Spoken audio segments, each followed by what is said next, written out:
أهلا بيكم. للصبر حدود يا الزمالك، قد يكون البعد قاتل ولكنه أفضل من الاقتراب بدون تقدير. يوسف الشريف عمل مسلسل عن التكنولوجيا الحديثة، الشعب بيعض حجارة الرمود لما بتخلص. جوزفالدو فيريرا دي المرة الكامل اللي بتبدأ فيها بنفس العند ونفس الاستفزاز والنتيجة هي.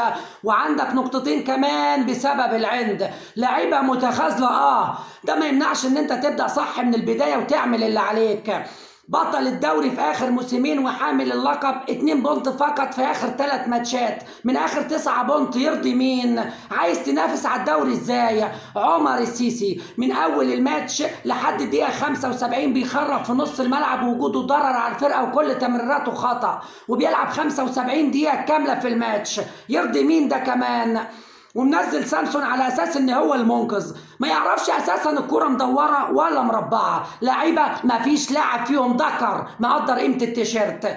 ومش كده كمان وبس، ده اللي عايز يغور يا شويه انصاف لاعبين.